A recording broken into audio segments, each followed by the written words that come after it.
જય હિન્દ વિદ્યાર્થી મિત્રો, આજે આપણે એમકોમ સેમેસ્ટર 4 માં એકાઉન્ટિંગ ફોર વર્કિંગ કેપિટલ ડિસિઝનમાં તમારી જે ત્રીજું ચેપ્ટર છે લેણા સંચાલન એટલે કે રિસીવેબલ મેનેજમેન્ટ. તો આજે આપણે આ ચેપ્ટરના દાખલાનું સોલ્યુશન કરાવવાના છે. તો આની અગાઉ આપણે બે દાખલાનું સોલ્યુશન કરાયેલું છે. તો તે બે દાખલામાં આપણે એક દાખલો ઉદાર શાકનીતિવાળો હતો અને બીજો દાખલો કડક શાકનીતિવાળો હતો, પરંતુ તે બંને દાખલા સિમ્પલ હતા. તો આજે આપણે જે દાખલાનું સોલ્યુશન કરાવવાના છે તેમાં તમારે 1.9 છે કાલખાદ અંગેનો, એટલે કે આપણે જે આની અગાઉ દાખલાનું સોલ્યુશન કરાવ્યું તેમાં તમારે કોઈ કાલખાદ કે વધારાની વસૂલાતનો ખર્ચ કોઈ પણ હતો નહીં, પરંતુ આજે આપણે જે દાખલાનું સોલ્યુશન કરાવવાના છે આમાં તમારે કાલખાદની ગણતરી કરવી પડશે. તો આજના દાખલામાં આ પોઈન્ટ એક નવો છે. તો ચાલો આપણે સૌપ્રથમ આ દાખલાની રકમ જોઈએ, ત્યાર પછી આજનું સોલ્યુશન કરીએ. તો આજના વિડીયોમાં એન્ડ સુધી બન્યા રહેજો. તો ચાલો સ્ટાર્ટ કરીએ.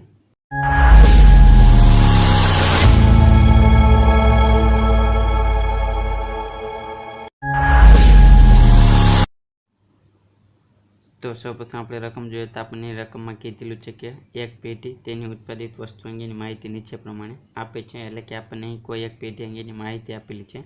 તો આપણે જોઈએ સૌપ્રથમ આપણને વેચાણ એટલે કે સેલ્સ આપેલું છે. તો તેના એકમો આપેલા છે 30,000 એકમો, એટલે કે પેઢી હાલ 30,000 એકમોનું ઉત્પાદન અને વેચાણ કરે છે. ત્યાર પછી આપણને કીધેલું છે કે એકમ દીઠ વેચાણ કિંમત એટલે કે સેલિંગ પ્રાઇસ પર યુનિટ 20 રૂપિયા છે. ત્યાર પછી આપણને એકમ દીઠ ચલિત ખર્ચ એટલે કે વેરિયેબલ કોસ્ટ પર યુનિટ આપેલી છે 15 રૂપિયા. ત્યાર પછી આપણને એકમ દીઠ સરેરાશ પડતર એટલે કે એવરેજ કોસ્ટ પર યુનિટ આપેલી છે 18 રૂપિયા.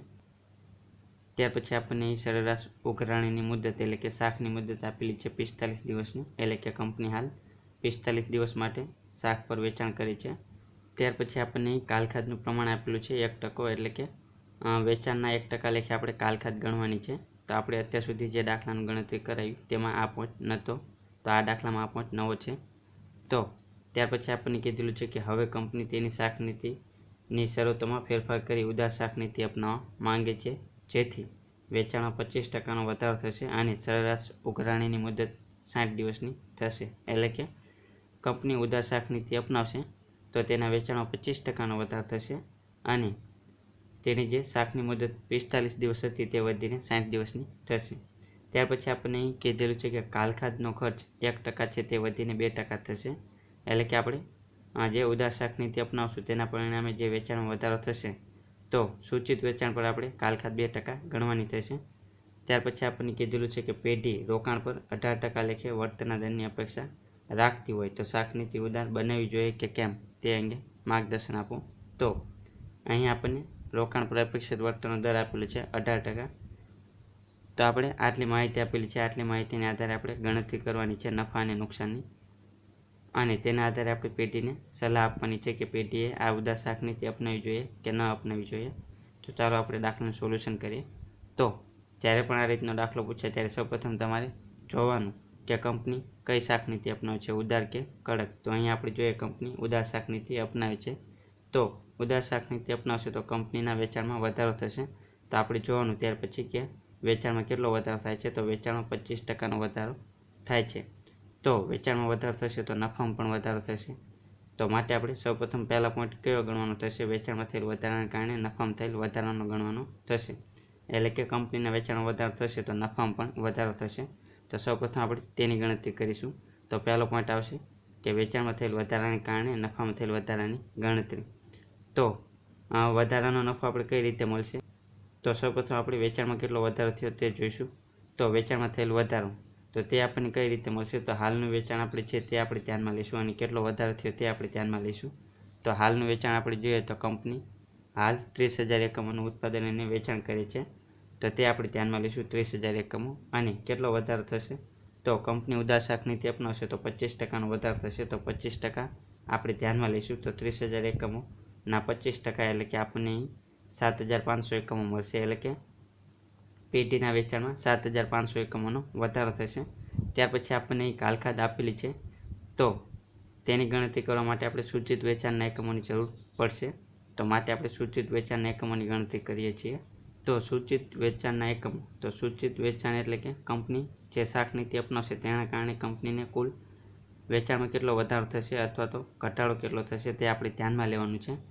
એટલે કે આપણે સૂચિત વેચાણ કઈ રીતે મળશે, તો હાલ કંપની કેટલા એકમોનું ઉત્પાદન અને વેચાણ કરે છે 30,000નું, પ્લસ કંપની નવી શાખ નીતિ અપનાવશે ઉદાર શાખ નીતિ, તો તેના કારણે કેટલો વધારો થશે 7,500 એકમોનો, તે આપણે ધ્યાનમાં લઈશું. એટલે કે કુલ કેટલા આવશે સૂચિત વેચાણના એકમો 37,500 આવશે. તો આ થશે સૂચિત વેચાણના એકમો. ત્યાર પછી આપણે અહીં નફામાં થયેલ વધારાની ગણતરી કરવાની છે. તો તેના માટે આપણે એકમ દીઠ ફાળાની ગણતરી કરવી પડશે. તો એકમ દીઠ ફાળો કઈ રીતે મળશે? તો એકમ દીઠ વેચાણ કિંમત માઇનસ એકમ દીઠ ચલિત ખર્ચ આપણે કરીશું તો આપણને એકમ દીઠ ફાળો મળશે. તો એકમ દીઠ વેચાણ કિંમત અને ચલિત ખર્ચ બંને આપણને આપેલા છે. તો આપણે જોઈએ એકમ દીઠ વેચાણ કિંમત 20 રૂપિયા છે અને એકમ દીઠ ચલિત ખર્ચ 15 રૂપિયા, તે આપણે ધ્યાનમાં લઈશું. તો 20 રૂપિયા માઇનસ 15 રૂપિયા એટલે કે 5 રૂપિયા એકમ દીઠ ફાળો મળશે આપણને.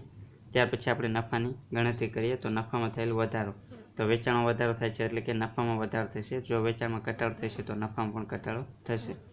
તો નફામાં થયેલ વધારો તે કઈ રીતે મળશે? તો વેચાણમાં થયેલ વધારાના જે એકમો છે તે આપણે ધ્યાનમાં લઈશું અને એકમ દીઠ ફાળો આપણે ધ્યાનમાં લઈશું. તો વેચાણમાં કેટલો વધારો થાય છે તેની આપણે ગણતરી કરેલી છે. 7,500 એકમોનો વધારો થાય છે. તો તે આપણે ધ્યાનમાં લઈશું. 7,500 એકમો ગુણ્યા એકમ દીઠ ફાળો કેટલો 5 રૂપિયા, તે ધ્યાનમાં લઈશું. તો આપણને મળશે નફામાં થયેલ વધારો 37,500 રૂપિયાનો. એટલે કે કંપની નવી શાખ નીતિ એટલે કે ઉદાર શાખ નીતિ અપનાવશે તો તેના કારણે કંપનીને નફામાં 37,500નો વધારો થશે. તો આ થશે પહેલો પોઈન્ટ. ત્યાર પછી બીજો પોઈન્ટ તમારે કયો ગણવાનો થશે? તો બીજો પોઈન્ટ તમારે સરેરાશ રોકાણ અંગેનો ગણવાનો થશે. એટલે કે કંપની ઉદાર શાખ નીતિ અપનાવે છે તેના કારણે કંપનીએ સરેરાશ રોકાણમાં વધારો કરવો પડશે કે ઘટાડો કરવો પડશે તેની તમારી ગણતરી કરવાની છે. તો આપણે બીજો પોઈન્ટ તે ગણીએ.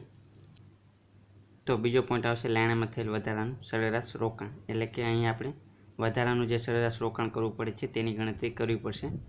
તમારે ખાસ ધ્યાનમાં રાખવાનું, કંપની કડક શાખ નીતિ અપનાવતી હશે તેના કારણે શું થતું હશે? વેચાણમાં ઘટાડો થતો હશે. તો વેચાણમાં ઘટાડો થશે તો રોકાણમાં પણ ઘટાડો થશે. તો તમારે અહીં જે સરેરાશ રોકાણમાં ઘટાડો થાય છે તેની ગણતરી કરવાની. પરંતુ જ્યારે કંપની ઉદાર શાખ નીતિ અપનાવતી હશે ત્યારે વેચાણમાં વધારો થતો હશે. તો વેચાણમાં વધારો થશે તો તેના કારણે રોકાણમાં પણ વધારો થશે. ત્યારે તમારે લેણામાં થયેલ વધારાનું સરેરાશ રોકાણની ગણતરી કરવી પડશે. તો અહીં કંપની ઉદાર શાખ નીતિ અપનાવે છે અને તેના કારણે વેચાણમાં વધારો થાય છે. તો માટે આપણે લેણામાં થયેલ વધારાનું સરેરાશ રોકાણ છે તેની ગણતરી કરવી પડશે. તો આની ગણતરી કરવા માટે સૌપ્રથમ હાલનું સરેરાશ રોકાણ અને સૂચિત સરેરાશ રોકાણ આ બંનેની આપણે ગણતરી કરવી પડશે. ત્યાર પછી તેના આધારે આપણને સરેરાશ રોકાણમાં જે વધારો થયો તે પ્રાપ્ત થશે. તો હાલનું સરેરાશ રોકાણ તે માટેનું સૂત્ર છે. આ સૂત્ર તમારે પાક્કું કરવાનું છે, કારણ કે ઉદાર શાખ નીતિ હોય કે કડક શાખ નીતિ હોય આ સૂત્રમાં કોઈ જ ફેરફાર થશે નહીં. તો હાલનું સરેરાશ રોકાણ એટલે કે વેચાણના એકમો ગુણ્યા એકમ દીઠ સરેરાશ પડતર ગુણ્યા ઉઘરાણીની મુદત છેદમાં વર્ષના દિવસો 360. તો હાલના વેચાણના એકમો એટલે કે કંપની હાલ કેટલા એકમોનું ઉત્પાદન અને વેચાણ કરે છે તે આપણે ધ્યાનમાં લઈશું. અને એકમ દીઠ સરેરાશ પડતર તે આપણને દાખલામાં આપેલી હશે તે આપણે ધ્યાનમાં લઈશું. અને ઉઘરાણીની મુદત, તો ઉઘરાણીની મુદત એટલે કે કંપની હાલ ઉઘરાણીની કેટલી મુદત આપી છે તે આપણે ધ્યાનમાં લેવાની છે. તો આપણે જોઈએ કંપની હાલ 30,000 એકમોનું વેચાણ કરે છે. તો વેચાણના એકમો આવશે 30,000. ત્યાર પછી એકમ દીઠ સરેરાશ પડતર, તો તે આપણને આપેલી છે. એકમ દીઠ સરેરાશ પડતર એટલે કે એવરેજ કોસ્ટ પર યુનિટ 18 રૂપિયા આપણે ધ્યાનમાં લઈશું.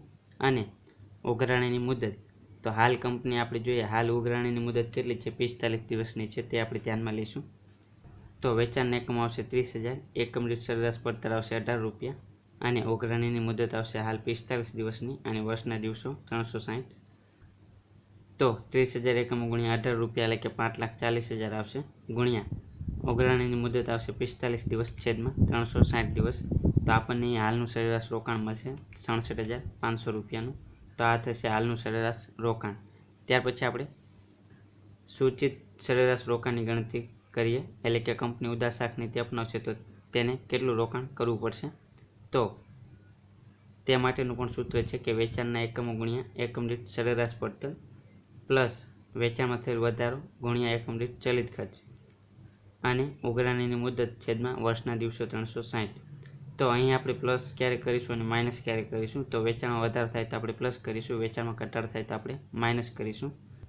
ત્યાર પછી ઉઘરાણીની મુદત એટલે કે કંપની નવી શાખ નીતિ પ્રમાણે જે ઉઘરાણીની મુદત આપી છે તે આપણે અહીં ધ્યાનમાં લેવાની છે. તો વેચાણના એકમો અને એકમ દીઠ સરેરાશ પડતર ઉપર મુજબ જ આવશે જે આપણે ગણતરી કરી તે. તો વેચાણના એકમો એટલે કે હાલ કંપની 30,000 એકમોનું વેચાણ કરે છે અને સરેરાશ પડતર કેટલી છે? 18 રૂપિયા. તો તે આપણે ધ્યાનમાં લઈશું. અને વેચાણમાં થયેલ વધારો, તો વેચાણમાં કેટલો વધારો થયો તે આપણે ધ્યાનમાં લઈશું. અને એકમ દીઠ ચલિત ખર્ચ, તો આપણે જોઈએ તો તો વેચાણમાં કેટલો વધારો થયો 7500 એકમોનો તે આપણે ધ્યાનમાં લઈશું અને એકમ દીઠ ચલિત ખર્ચ કેટલો છે 15 રૂપિયા તે આપણે ધ્યાનમાં લઈશું. તો વેચાણમાં થયેલ વધારો 7500 એકમોનો અને ચલિત ખર્ચ 15 રૂપિયા આવશે. ત્યાર પછી ઉઘરાણીની મુદત. તો ઉઘરાણીની મુદત આપણે જોઈએ તો નવી શાક નીતિ પ્રમાણે કેટલી છે. તો જો કંપની ઉદાર શાક નીતિ અપનાવશે તો ઉઘરાણીની મુદત 60 દિવસની થશે. તો તે આપણે ધ્યાનમાં લઈશું. તો ઉઘરાણીની મુદત આવશે 60 દિવસની અને વર્ષના દિવસ 360. તો 30,000 એકમ ગુણ્યા 18 રૂપિયા એટલે કે 5,40,000 આવશે. પ્લસ 7,500 એકમ ગુણ્યા 15 રૂપિયા એટલે કે 1,12,500 આવશે. ગુણ્યા ઉઘરાણીની મુદત આવશે 60 દિવસ અને વર્ષના દિવસ 360. તો 5,40,000 પ્લસ 1,12,500 એટલે કે 6,52,500 આવશે. તો અહીં વેચાણમાં વધારો થાય છે તો માટે પ્લસ કરીશું. જો વેચાણમાં ઘટાડો થાય તો આપણે માઇનસ કરીશું. તો 6,52,500 ગુણ્યા 60 દિવસ છેદમાં 360 દિવસ એટલે કે આપણને સૂચિત સરેરાશ રોકાણ મળશે 1,08,750નું. તો આપણે જોવાનું કે હાલનું સરેરાશ રોકાણ કેટલું છે 67,500 અને જો કંપની ઉદાર શાક નીતિ અપનાવશે તો કેટલું રોકાણ કરવું પડશે 1,08,750નું એટલે કે રોકાણમાં વધારો થશે. તો જે વધારો થાય છે તેની આપણે ગણતરી કરવાની કે કેટલો વધારો થાય છે. તો સરેરાશ રોકાણમાં થયેલ વધારાની ગણતરી. તો તે આપણને કઈ રીતે મળશે. તો સૂચિત રોકાણ માઇનસ હાલનું સરેરાશ રોકાણ. તો સૂચિત રોકાણ કેટલું છે 1,08,750 અને હાલનું સરેરાશ રોકાણ કેટલું છે 67,500 તે આપણે ધ્યાનમાં લઈશું. તો સરેરાશ રોકાણમાં આપણે 41,250નો વધારો થશે. એટલે કે જો કંપની ઉદાર શાક નીતિ અપનાવશે તો કંપનીએ 41,250 રૂપિયાનું વધારે રોકાણ કરવું પડશે. તો ત્યાર પછી આપણે ત્રીજા પોઈન્ટની ગણતરી કરીશું. એટલે કે જે સરેરાશ રોકાણમાં થયેલ વધારો છે તેના પર વળતર મળે છે તેની આપણે ગણતરી કરીશું. તો રોકાણમાં થયેલ વધારા પર વળતર તો તે કઈ રીતે મળશે. તો રોકાણમાં થયેલ વધારો ધ્યાનમાં લઈશું અને વળતરનો દર આપણે ધ્યાનમાં લઈશું. તો રોકાણમાં કેટલો વધારો થયો તો તેની આપણે ગણતરી કરી કે 41,250 રૂપિયા આપણે વધુ રોકવા પડશે. તો તે ધ્યાનમાં લેવાના ગુણ્યા વળતરનો દર. તો આપણને વળતરનો દર આપેલું છે દાખલામાં. તો આપણે જોઈએ તો આપણને કહેલું છે કે રોકાણ પર 18% લેખે વળતરનો દર મળે છે. તો તે આપણે ધ્યાનમાં લઈશું. તો વળતરનો દર આવશે 18% એટલે કે 41,250 ગુણ્યા 18%. તો આપણને મળશે 7,425 એટલે કે આ થશે વૈકલ્પિક ખર્ચ કે વૈકલ્પિક પડતર. તો અહીં તમને વૈકલ્પિક પડતર અને વૈકલ્પિક બચત ક્યારે થશે. તો જ્યારે પણ રોકાણમાં વધારો થાય તો આપણે તેટલું રોકાણ વધુ કરવું પડશે. તો તે આપણી વૈકલ્પિક પડતર થશે અને જ્યારે પણ રોકાણમાં ઘટાડો થાય તો આપણે તેટલું રોકાણ ઓછું કરવું પડશે. તો આપણે વૈકલ્પિક બચત થશે. તો તે તમારે ખાસ ધ્યાનમાં રાખવાનું. તો ત્યાર પછી આપણે કાલખાદ અંગેની ગણતરી કરીશું. તો સૌપ્રથમ હાલની જે કાલખાદ છે તેની ગણતરી કરીશું. ત્યાર પછી જે સૂચિત કાલખાદ છે તેની ગણતરી કરીશું. ત્યાર પછી આ બંને વચ્ચેનો જે તફાવત મળશે તે આપણે ધ્યાનમાં લઈશું. એટલે કે કાલખાદમાં વધારો થાય છે કે ઘટાડો થાય છે તે આપણે ધ્યાનમાં લેવાની છે. તો સૌપ્રથમ હાલની કાલખાદ આપણને કઈ રીતે મળશે. તો હાલનું જે વેચાણ છે તેના પર આપણે કાલખાદની ગણતરી થશે. તો સૌપ્રથમ આપણે હાલનું કુલ વેચાણ છે તેની ગણતરી કરવી પડશે. તો આપણે દાખલામાં જોઈએ તો આપણને અહીં હાલના જે વેચાણના એકમો છે તે આપેલા છે 30,000 અને એકમ દીઠ વેચાણ કિંમત આપેલી છે 20 રૂપિયા. તો આને ધ્યાનમાં લઈ અને આપણે કુલ વેચાણની ગણતરી કરીશું. તો 30,000 એકમો ગુણ્યા એકમ દીઠ વેચાણ કિંમત 20 રૂપિયા એટલે કે કુલ વેચાણ કેટલું થશે હાલનું 6 લાખ રૂપિયા. તો 6 લાખ રૂપિયા વેચાણ થશે હાલનું. તેના પર કેટલી કાલખાદ ગણવામાં આવે છે. તો આપણને કીધેલું છે કે હાલ 1% લેખે કાલખાદ ગણવામાં આવે છે. તો તે આપણે ધ્યાનમાં લઈશું. 6 લાખ પર 1% લેખે કાલખાદ ગણવામાં આવે છે એટલે કે હાલની કાલખાદ થશે 6,000 રૂપિયાની. ત્યાર પછી સૂચિત કાલખાદ. તો તે આપણને કઈ રીતે મળશે. તો તેની ગણતરી કરવા માટે આપણે સૂચિત વેચાણ ધ્યાનમાં લેવું પડશે. તો સૂચિત વેચાણ આપણને કઈ રીતે મળશે. તો તેના માટે આપણે સૂચિત વેચાણના એકમો છે તેની ગણતરી અહીં કરેલી છે. તો કેટલા છે એકમો 37,500 અને એકમ દીઠ વેચાણ કિંમત કેટલી છે 20 રૂપિયા. તે આપણે ધ્યાનમાં લઈશું. તો આપણને મળશે સૂચિત વેચાણ. તો 37,500 એકમો આવશે સૂચિત વેચાણના અને એકમ દીઠ વેચાણ કિંમત આવશે 20 રૂપિયા. તો આપણને અહીં સૂચિત વેચાણ મળશે 7,50,000નું અને તેના પર આપણને કેટલી કાલખાદ કીધેલી છે તો તે આપણે ધ્યાનમાં લઈએ. તો આપણને દાખલામાં કીધેલું છે કે જો કંપની ઉદાર શાક નીતિ અપનાવશે તો કાલખાદનો ખર્ચ 1%થી વધીને 2% થશે. એટલે કે 2% આપણે કાલખાદ ગણવાની છે સૂચિત વેચાણ પર. તો તે આપણે ધ્યાનમાં લઈશું. તો 7,50,000ના 2% આપણે કાલખાદ ગણીશું તો આપણને મળશે 15,000 રૂપિયા.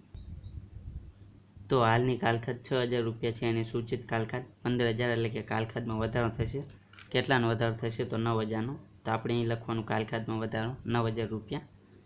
ત્યાર પછી લાસ્ટમાં આપણે ચોખ્ખા નફા કે નુકસાનની ગણતરી કરીએ તો તે આપણને કઈ રીતે મળશે. તો સૌપ્રથમ જે નફામાં થયેલો વધારો છે તે આપણે ધ્યાનમાં લઈશું. તો તેની આપણે ગણતરી કરેલી છે અગાઉ. તો નફામાં થયેલો વધારો કેટલો વધારો થયો 37,500 રૂપિયાનો તે આપણે ધ્યાનમાં લઈશું. તો નફામાં થયેલો વધારો 37,500 રૂપિયા આવશે. તેમાંથી આપણે બાદ કરીશું વૈકલ્પિક પડતર એટલે કે વૈકલ્પિક ખર્ચ કેટલો થયો આપણે 7,425 રૂપિયાનો તે આપણે ધ્યાનમાં લઈશું. એટલે કે 7,425 રૂપિયા બાદ વધારાની કાલખાદ. તો કાલખાદમાં જે વધારો થયો તે કેટલો થયો 9,000 રૂપિયાનો. તો તે આપણે ધ્યાનમાં લઈશું. કાલખાદમાં થયેલો વધારો 9,000 રૂપિયાનો તે પણ બાદ કરીશું. તો 37,500નો નફો થશે. તેમાંથી વૈકલ્પિક પડતર 7,425ની અને વધારાની કાલખાદ 9,000ની બાદ કરીશું. તો પણ આપણને નફો થશે અહીં 21,075 રૂપિયાનો. એટલે કે જો કંપની ઉદાર શાખ નીતિ અપનાવશે તો કંપનીના નફામાં વધારો કેટલો થશે 37,500નો. તેની જગ્યાએ વૈકલ્પિક પડતર થશે 7,450ની અને વધારાની કાલખાદ થશે 9,000ની. એટલે કે ખર્ચા ઓછા થશે જ્યારે નફો વધુ થશે. તો માટે અહીં નફામાં ચોખ્ખો વધારો કેટલો થશે 21,075 રૂપિયાનો. તો નફામાં વધારો થતો હોય તો આપણે ઉદાર શાખ નીતિ અપનાવવાની. જો અહીં નુકસાન થતું હોય તો આપણે ઉદાર શાખ નીતિ અપનાવવાની નહીં. તો લાસ્ટમાં આપણે લખવાનું કે જો કંપની ઉદાર શાખ નીતિ અપનાવશે તો કંપનીને નફામાં ચોખ્ખો વધારો 21,075 રૂપિયાનો થશે. તેથી કંપનીએ ઉદાર શાખ નીતિ અપનાવવી જોઈએ. તો આ રીતે આ દાખલાની ગણતરી કરવાની હતી. તો આપણે આ દાખલામાં કાલખાદ અંગેનો પોઈન્ટ નવો હતો. બાકી આપણે જે અગાઉ દાખલાનું સોલ્યુશન કરાવ્યું તેની જેવો જ દાખલો છે. તો આ દાખલાનું સોલ્યુશન અહીં પૂરું થાય છે.